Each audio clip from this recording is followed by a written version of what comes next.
할렐루야. 우리 주보를 한번 보시면 맨 앞에 하나님의 영광을 드러내는 삶이 있습니다. 한번 따라 합시다. 은혜의 60년, 희망의 100년, 하나님의 영광을 드러내는 삶.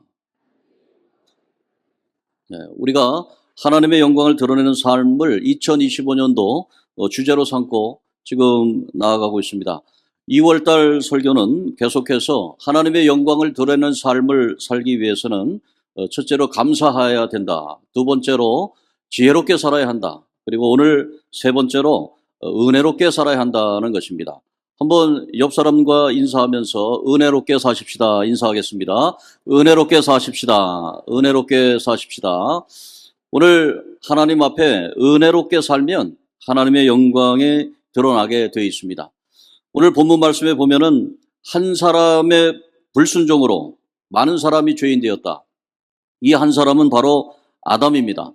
아담은 멀리 있는 사람이 아니고 바로 내 자신, 내가 바로 아담이다는 것입니다. 이 아담이라고 하는 뜻이 특별히 아담아라고 하는 흙에서, 붉은 흙에서 나왔습니다. 그래서 아담아로 흙으로 인간을 만들었기 때문에 아담이라고 히브리어에서 성경에서 말하고 있습니다. 그래서 우리는 다 흙으로 만들어져서 흙으로 다 돌아가게 되어 있습니다.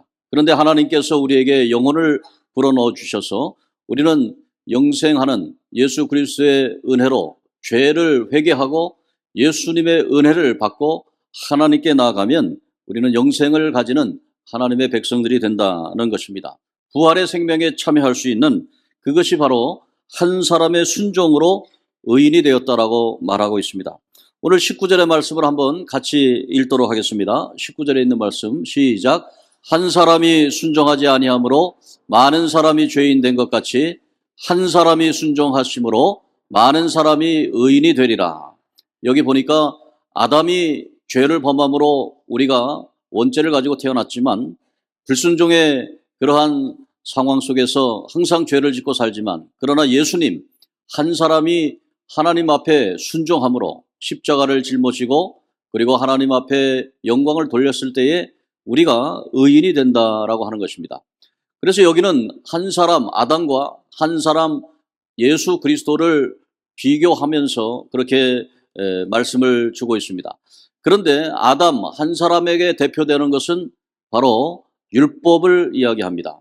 그리고 또 다른 한 사람 예수 그리스도를 얘기할 때는 은혜를 상징합니다. 그래서 율법과 은혜에 대해서 오늘 말씀을 하고 있습니다.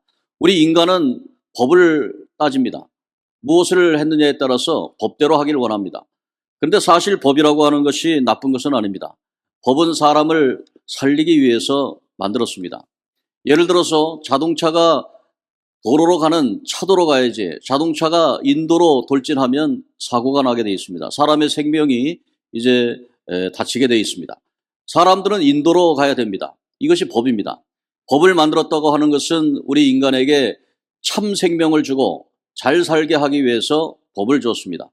그런데 법이 왜곡되고 그리고 법에 상당히 서로 간에 갈등 관계가 생기고 이쪽에서 만든 법과 저쪽에서 만든 법이 서로 싸우게 되고 전쟁에까지 이르게 되는 그러한 법이 될 수가 있습니다. 그럴 때에 법을 만들어서 사람을 살리겠다고 했는데 그 법이 오히려 우리에게 족쇄가 되어서 우리를 죽이게 되었다고 하는 것이죠. 그것은 바로 아담이 불순종으로 인해서 죄와 사망의 권세 그리고 어둠의 악한 영들의 꾀임에 빠져서 바로 죄를 범하고 그 죄를 정죄하는 법에 의해서 죽게 되었다고 하는 사실에 있습니다. 그런데 그것에 머물지 아니하고 바로 예수 그리스도께서 십자가에 달려 죽으심으로 부활의 생명으로 우리에게 오셔서 새로운 은총의 날개를 품어주시고 우리에게 하나님의 길을 예비해 주신다고 하는 것이 바로 오늘 본문에 있는 말씀입니다. 그래서 율법과 은혜는 바로 대비되는 단어로서 오늘 20절에 있는 말씀을 한번 같이 읽도록 하겠습니다. 시작. 율법이 들어온 것은 범죄를 더하게 하려 함이라 그러나 죄가 더한 곳에 은혜가 넘쳤나니 말씀하고 있습니다. 오늘 여기서 우리가 생각해 봐야 될 것은 죄의 심각한 점입니다. 이 죄라고 하는 것은 팩트입니다. 많은 사람들이 죄를 진 것에 대해서 어떻게 죄를 씻을 것인가? 비누로 씻을 것인가? 뭐 양잿물을 먹어서 씻을 것인가? 뭐 사포질을 해서 씻을 것인가? 죄라고 하는 것은 눈에 보이지 않는 것입니다.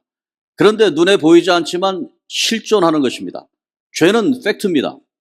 그런데 이 죄에 대해서 우리는 항상 죄책감을 가지고 살아갑니다.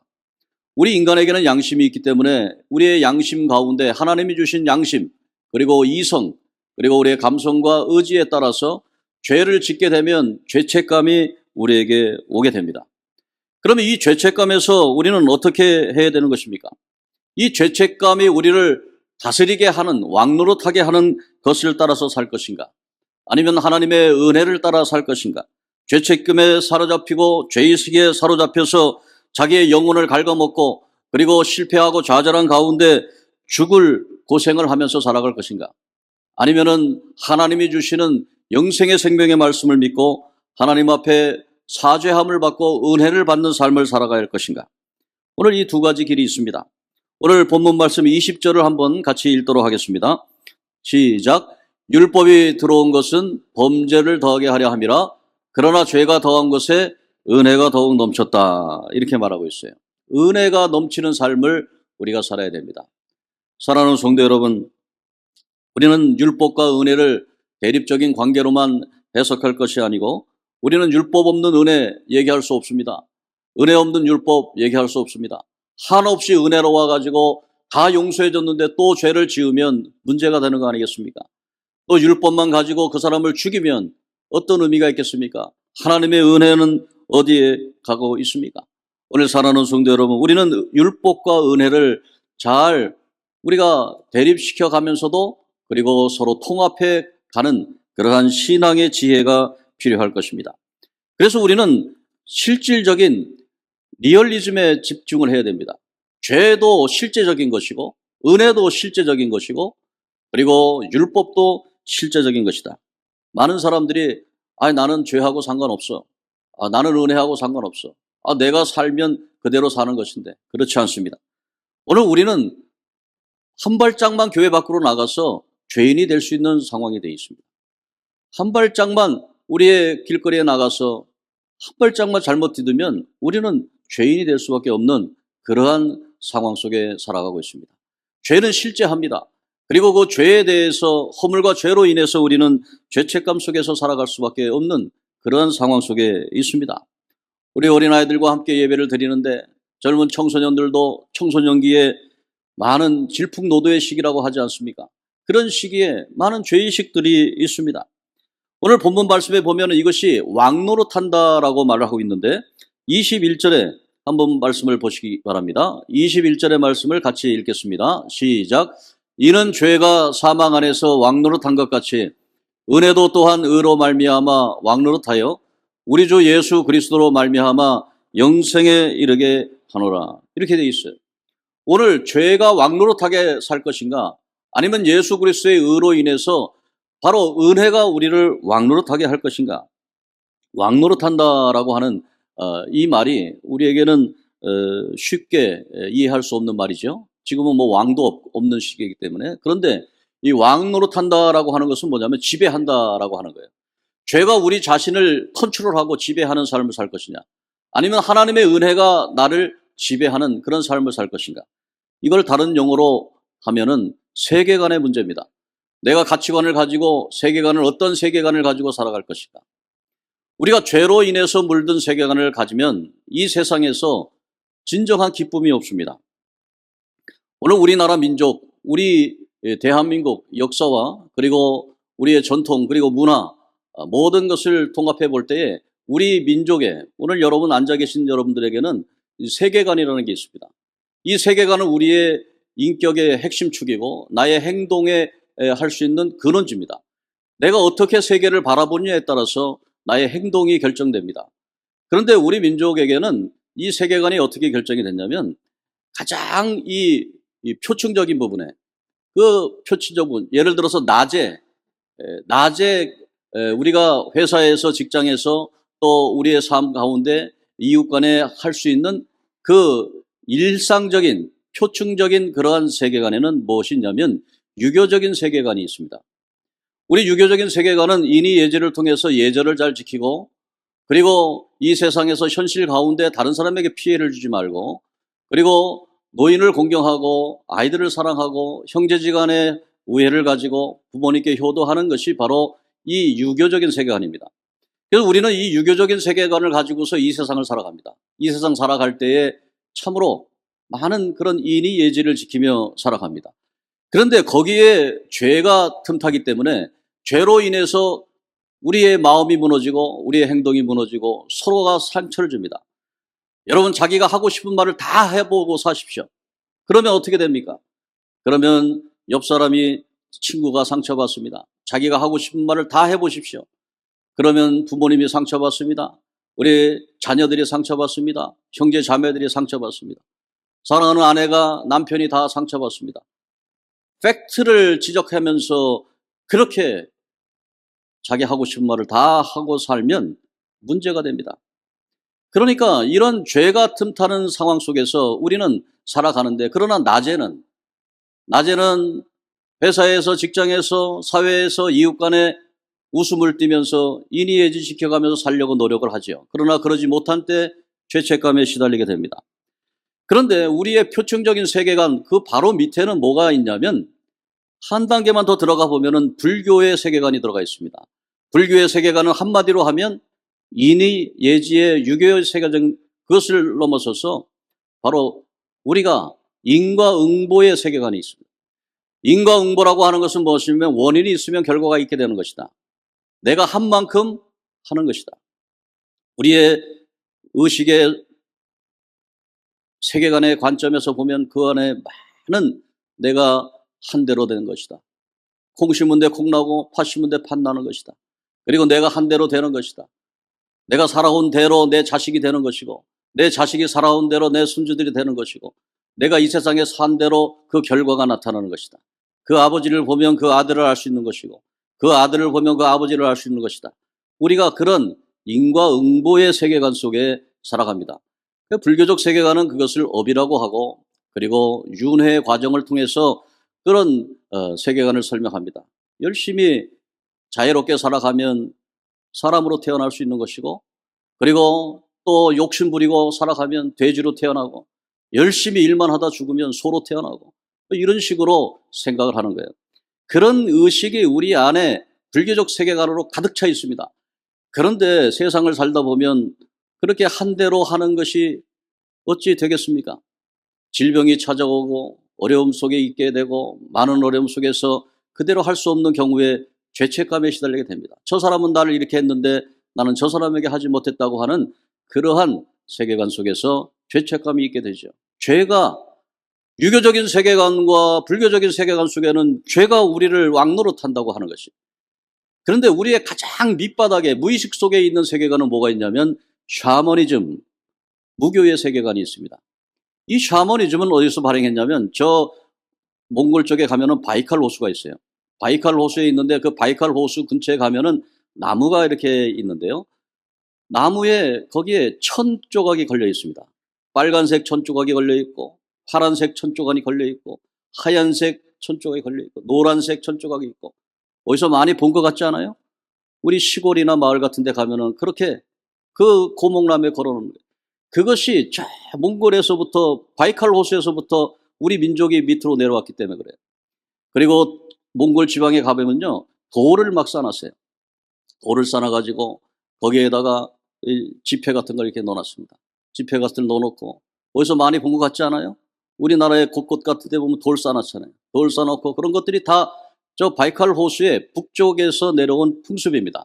그게 수천만 년 지난 그 샤머니즘의 문화권인데, 이 샤머니즘의 문화권을, 유교는 인의예지의 문화지만, 그리고 불교는 어떤 면에서 이해타산이라든지, 그리고 여러 가지 인과응보의 문화지만, 이 샤머니즘의 문화를 한마디로 말한다면 무엇이냐면, 그것은 바로 응석 부리는 문화입니다. 응석 부리는. 그러니까 우리 민족의 가장 깊은 곳에 응석 부리면 된다고 하는 그런 생각이 있어요. 샤먼에게 찾아가서 제물을 바치고, 그리고 재물을 통해서 제사를 드리고 그러다 보면은 모든 것을 다 할 수 있겠다. 그 전통이 지금 이어져 가지고 우리 대한민국에 수없이 많은 무당들이 있습니다. 그 무속 종교의 그 무당들이 대부분 신접한 일들을 하는데 대부분 동자들이 많이 들어가요. 어린아이가 많이 들어가요. 어린아이가 들어가 가지고 사탕 주면 거기에 보면 다 과자, 사탕 이런 거 다 그런 일들이 무엇입니까? 달래는 거예요. 달래 가지고 그걸 할 수 있다고 하는 거예요. 저는 이것이 우리 민족의 가장 그 밑바탕에 심연에 있는 것입니다. 그래서 제가 일전에 대학 교수를 하고 있는데 그때 열심히 공부한 학생들은 앞자리에 앉아서 교수님 말씀 잘 듣고 노트 필기하고 시간 예습 복습해오고 질문도 하고 뭐 여러 가지 그걸 하는데 뭐 언제든지 와가지고 늦게 오고 그리고 항상 지각하고 빠지고 그런 이제 학생들이 있어요. 이제 기말고사 다 끝나면은 이제 기말고사 끝날 때 시험지 내는데 그 공부도 안 하고 맨날 빠지고 늦게 오고 그런 학생들이 항상 갖고 오는 게 있어요. 선물을 갖고 옵니다. 선물을 갖고 와가지고 교수님, 이래 저래 해가지고 늦게 왔어요. 제가 뭐 일하다 보니까 바빠서 늦게 왔어요. 제가 뭐 열심히는 하고 싶었지만 지금 그래 사정이 그랬어요. 그런데 여기 교수님 이거 조금 선물입니다. A학 좀 주세요. 그럼 A학점을 줍니까? 안 주죠. 우리 민족은 그런 게 있어요. 뭔가를 봐주겠지. 뭐 내가 뭐 잘못해서 봐주겠지. 그게 우리의 깊은 무의식 속에 있어요. 그게 샤머니즘적인 문화입니다. 샤머니즘적인 문화와 불교적인 문화와 유교적인 문화로 수천 년간 우리 민족이 그렇게 살아왔어요. 근데 그 가운데 죄의식 가운데 그렇게 살아왔어요. 그런데 하나님께서 우리 민족에게 복음을 보내주시고 하나님께서 우리에게 말씀해 주신 것처럼 율법보다 더 귀한 은혜의 복음을 보내요. 주 예수 그리스도의 보혈의 피로써 깨끗함을 받고 우리가 부활의 영생의 생명을 얻고 살아갈 수 있는 주의 복음이 우리에게 온 것입니다. 그래서 유교적인 세계관에서 살면서 내가 애쓰고 힘쓰고 내가 예의를 갖추려고 노력하고 그렇게 살았다 하더라도 실수하고 좌절하고 고통당할 때가 있어요. 그럴 때 주 앞에 나와서 주의 보혈의 피로써 깨끗함을 받고 네 죄사함을 얻었느니라 자유함을 얻어라 주님의 말씀에 의지하고 나가는 거예요. 그게 은혜의 복음입니다. 불교의 세계관 속에서는 내가 한 대로 갚아주는데 내가 운명적으로 살아가야 되는데 내 자식은 정말 어떻게 나의 인연에 따라서 그렇게 살아가야 되는데 그런데 예수 그리스도께서 이 땅에 오셔서 너의 죄가 네 부모 죄 때문이 아니다. 하나님의 영광을 드러내기 위해서다라고 하는 예수 그리스도의 요한복음 9장의 말씀. 그 말씀 우리가 이 세상 살아가면서 더 이상 내가 무엇을 안 해도 주님께서 우리에게 은혜의 복음으로 부활의 생명으로 주신다고 하는 그 말씀을 의지하면서 나가게 된다는 거예요. 샤머니즘의 문화권에 살면서 어렵고 힘들고 고통당하고 그렇게 살아갔던 문화 가운데서도 주님이 왕 되신 주님께서 천지의 주제 하나님의 아들 예수 그리스도께서 이 땅에 오셔서 영적 전쟁에서 승리하게 하시고 귀신의 말에 뭐 조상의 말에 그렇게 휘둘르는 것이 아니라 이제 예수 그리스도의 주되심을 믿고 하나님의 아들 예수 그리스도께서 우리와 동행하시며 하나님의 영광을 드러내는 삶을 살 수 있게 된다고 그렇게 하는 것입니다. 오늘 사랑하는 성도 여러분 주 예수 그리스도의 복음이 여러분에게 왕노릇하게 하기를 주의 이름으로 축복합니다. 은혜의 복음이 그렇게 왕노릇해야 된다고 하는 것이에요. 오늘 여러분들 정말로 우리의 삶이 하나님 믿는 가운데 정말 죄와 사망의 권세에서 벗어나야 됩니다. 우리나라가 정말 하나님 안에서 전쟁 가운데 얼마나 피해를 많이 받습니까? 근데 그 가운데서 몽골의 침입과 그리고 청나라의 침입과 많은 침입 가운데 얼마나 많은 그런 어려움이 당했어요. 그럴 때마다 국가적인 혼란 가운데 큰 가마솥을 이렇게 해놓고 가마솥을 원래 우리나라의 법에 가마솥을 해놓고 불을 붙여서 끓여서 죽이는 그런 형벌이 있습니다. 근데 그 왕이 외적이라든지 청나라라든지 몽고의 그걸로 인해서 몸을 더럽혀진 여인들, 그 여인들을 우리의 여인들 구원해 제잖아요. 그러니까 물 끓여서 죽여야 되지만 그러나 물 끓이지 말아라. 그리고 그 안에 들어갔다 나와라. 그래서 너는 죄를 용서함 받았다. 얼마나 선군입니까? 오늘 우리가 대한민국이 지금 곧 자초하기 직전입니다. 자초하기 직전인데 죄를 묻고 죄를 따지고 그렇게 해서 우리가 자초당해야 되겠는가?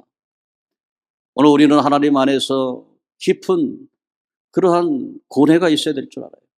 하나님 안에서 진정으로 우리가 죄를 묻고 벌을 주더라도 그 상황에서 회개와 은혜의 복음으로 이 나라가 통합이 되고 그리고 대한민국이 다시 한번 주님이 주신 선교 사명을 다 이뤄나가기를 주의 이름으로 축복합니다. 주님께서 우리 민족을 고쳐주시고 우리 민족을 하나님께서 함께 해 주셔야 되는 거예요. 신사참배의 문제입니다. 신사참배의 문제. 교회마다 신사참배를 결의하고 어느 교단은 신사참배 결의 안 했다. 그렇게 하지만 그러나 교회들이 다 신사참배 결의하고 동방요배하고 그리고 그런 상황 속에서 어떻게 될 겁니까? 해방이 되고 나서 이제 어떻게 할 거예요? 신사참배 안 한 사람이 어디 있어요? 그러니까 신사참배 한 파, 신사참배 안 한 파, 각 파로 서로 정죄하고 서로 싸우고 그래서 우리나라에 엄청난 혼란이 왔습니다. 그럴 때에 하나님께서 6.25를 통해서 다시 한번 화합할 수 있는 기회를 주시고 그리고 하나님의 영광을 드러낼 수 있도록 지금 이처럼 하나님의 귀한 사역 감당하고 있는 거 아니겠어요? 오늘 사랑하는 성도 여러분, 우리가 이 세상 살아가면서 어려울 때가 많이 있습니다. 죄악에 흉용할 때가 많이 있습니다. 그럴 때 하나님께서 어떻게 하시는가? 오스트리아에 가면은 임페리얼 황제 박물관이 있습니다. 이 오스트리아 황제 박물관에 들어가면 그 안에 누벨이라고 하는 화가가 그린 아주 아름다운 그림이 있는데 참으로 이해가 안 가는 그림입니다. 거기에 보면은 유명한 로마의 암브로스 감독이 그 교회 앞에 서 있고 그 바로 문 앞에서 로마의 황제 테오도시우스 황제가 무릎을 꿇고 고개를 숙이고 있는 모습입니다. 이것은 어떤 의미냐면 암브로스 감독이 테오도시우스 황제가 왔을 때에 거부하는 겁니다. 당신은 범죄자이기 때문에 이 성스러운 교회에 들어올 수 없습니다. 데오도시우스 황제는 어떤 사람이었냐면 데살로니가에 있는 시민 1,500명을 학살시켰습니다. 그리고 그 이후에 교회 활동 전면 금지령을 내린 그러한 아주 포악한 황제였습니다. 그 포악한 황제가 이제는 시기가 지나서 교회로 찾아온 겁니다. 그때 암브로스 감독은 당신 절대 교회 안에 들어올 수 없습니다. 당신은 죄인입니다. 당신은 교회 활동을 전면 금지시킨 사람입니다. 1,500명의 생명을 죽인 사람입니다. 그럴 때 데오도시우스 황제는 이렇게 얘기합니다. 하나님의 사랑을 가장 많이 받은 다윗도 간음죄 짓고 살인죄 진 그런 사람 아닙니까? 그랬더니 암브로스 감독이 그렇게 얘기합니다. 당신이 다윗의 죄를 모방했다면 회개 또한 다윗 왕의 회개를 따라야 합니다. 그리고 회개를 촉구했습니다. 그때 이 데오도시 황제는 무릎을 꿇고 사죄하며 그렇게 회개를 했습니다. 사랑하는 성도 여러분, 하나님의 진노는 냉혹합니다. 우리는 이것을 잊지 말아야 합니다. 그러나 하나님께서는 참으로 회개하는 자에게는 그 은혜가 더욱더 놀라운 은혜를 허락해 준다고 하는 것입니다. 그래서 죄가 많은 곳에 은혜도 넘친다고 말씀하고 있는 것입니다. 회개하는 것도 은혜고 믿는 것도 은혜고 은혜롭게 사는 것도 은혜라고 하는 것입니다. 오늘 사랑하는 성도 여러분, 우리가 이 세상 살 때에 진정으로 이 은혜로운 삶을 살아야 하는 것입니다. 어느 피아노 복주회를 준비하는 사람이 자기는 정말 피아노의 대가인 리스트의 제자다라고 그렇게 얘기를 했습니다. 마을 사람들은 시골 마을이니까 그 사람이 진짜 리스트의 제자구나 생각을 했어요. 그런데 리스트가 그 말을 듣고 그 마을에 찾아온다는 소식이 왔습니다. 이 사람은 불안합니다. 자기는 리스트한테 배운 적도 없습니다. 자기가 거짓말을 하고 사기를 친 것인데 순진한 시골 사람들은 다 그걸 믿었는데 진정 리스트라는 사람이 찾아온다는 것입니다. 독주회를 하기 하루 전날 리스트가 찾아왔습니다. 리스트를 찾아가서 그 앞에 달려가서 무릎을 꿇고 회개합니다. 저는 원래 고아 출신이기 때문에 가난하고 어려워서 독학으로 이렇게 피아노를 배웠습니다. 그런데 이번 피아노 독주회를 준비하면서 선생님의 이름을 고용했습니다. 용서해 주세요. 너무너무 죄송합니다. 눈물을 흘리며 회개합니다. 그럴 때에 리스트가 당신 큰 실수를 했군요. 어떻게 나한테 배우지도 않았는데 배웠다고 합니까? 그러면서 그 사람에게 그러면 한번 피아노를 한번 쳐보십시오. 그는 두렵고 떨리는 마음으로 피아노 대가 앞에서 피아노를 치는 겁니다. 그럴 때에 리스트가 몇 군데 고쳐줍니다. 그리고 그에게 얘기합니다. 이제 내가 당신을 가르쳤으니 이제 당신은 분명히 내 제자입니다. 내일 연주회 할 때에 리스트의 제자로서 연주를 하십시오. 그렇게 그의 등을 두드리며 은혜를 실천했습니다. 오늘 사랑하는 성도 여러분, 오늘 우리는 하나님의 앞에 나와서 우리 모두는 죄를 회개해야 되는 것입니다. 죄를 회개하고 하나님의 은혜를 받아야 되는 것입니다. 하나님의 은혜를 받고 주님 앞에서 은혜로운 삶을 사시기를 주의 이름으로 축복합니다. 우리가 부흥회를 열었습니다. 이제 부흥회를 열었는데 저 봉천동 올라가다 보면은 그 지구촌 교회 있잖아요. 큰 지구본이 있고 그 교회 목사님이 새로 오셨는데 미국에서 정말 목회 성공하고 그런 목사님이 왔어요. 그리고 말씀도 좋습니다. 여러분들 와서 목요일 날 다 시간 내서 와가지고 하나님 앞에 기도하시고 회개하시고 하나님의 은혜로운 삶을 살아야 됩니다. 오늘 우리 아이들이 많이 왔는데 차태현 씨의 아버지 차재원 성우가 있습니다. 이 차재원 성우 농어촌 방송 선교회에서 발행하는 아노도미니 문화 강장이라는 항상 그 월보를 저에게 보내주는데 거기에 임만재 목사님의 그런 간증이 있더라고요. 근데 이분은 어려서부터 유난하게 허약체질이었는데 그에게 붙은 이름은 에이구 지질캥이야. 지질이 못난 놈이라는 그러한 별명이 있었습니다. 초등학교 다닐 때 허약해서 운동회 때마다 꼭 반에서 100m 달리기를 하고 이어 달리기 하고 여러 달리기를 다 하는데 자기는 언제나 항상 꼴찌를 맡아놨다고 합니다. 그런데 그 많은 학부모들이 정말로 자기를 향해서 이런저런 얘기를 많이 한다는 거예요. 그 중에 한 사람은 그 만재에게 이렇게 얘기하는 거예요. 아주 그냥 뒤로 가요. 뒤로 가. 그렇게 얘기하는 거예요. 날씬하게 생겨서 잘 뛸 줄 알았는데 왜 저 모양이야? 어떤 분은 그렇게 얘기합니다. 아니요. 운동장 꺼질까 봐 살살 뛰는겨. 그렇게 얘기하고 비아냥거리고 막 그런다는 거예요. 그래서 어려서부터 너무너무 힘들게 살았는데 그런데 그 학교 교장 선생님은 운동회 끝날 때마다 누구에게든지 간에 모든 참가한 학생들에게 공책 한 권씩 선물을 하셨다는 거예요. 그래서 1학년부터 6학년까지 다닐 때까지 항상 공책을 받았다는 것입니다. 그런데 문제는 자기가 그렇게 허약하니까 그 공책을 힘 있는 아이에게 빼앗기고 그리고 빈손으로 집에 올 때가 많았답니다. 허약해서 그리고 또 어리숙해서 동무들에게 따돌림 당하고 그리고 아이들이 자기와 놀아주려고 하지 않는 그런 상황 속에서 살았다고 합니다. 그런데 이분이 어느 날 복음을 들었습니다. 복음이라고 하는 것은 기쁜 소리인데요. 그 복음이 무엇이냐면 자기 학교에서 가장 힘이 센 그리고 1등하는 대장이 하나 있었는데 그 대장이 아이들 앞에서 이제부터 만재에게 잘하지 않으면 나한테 혼날 줄 알아라. 그 얘기했다는 거예요.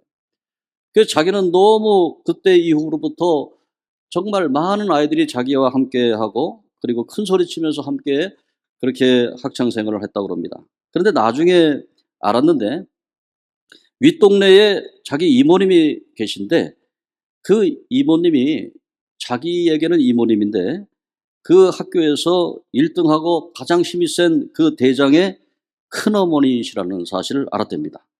그리고 그 큰어머니가 그에게 그렇게 얘기했다는 거예요. 야, 너희 학교 댕기는 임만재 있지? 우리하고 일가 친척이니까 너 힘 좋고 너 대장이 잘 돌봐줘라. 만약 그렇지 않으면 너 큰엄마한테 혼날 줄 알아라. 그렇게 얘기를 들었다고 합니다.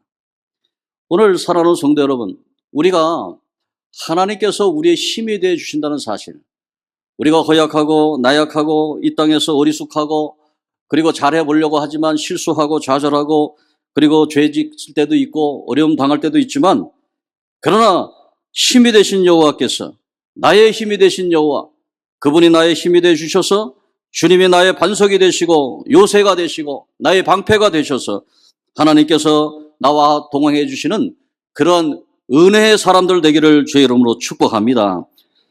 오늘 하나님께서 주시는 말씀입니다.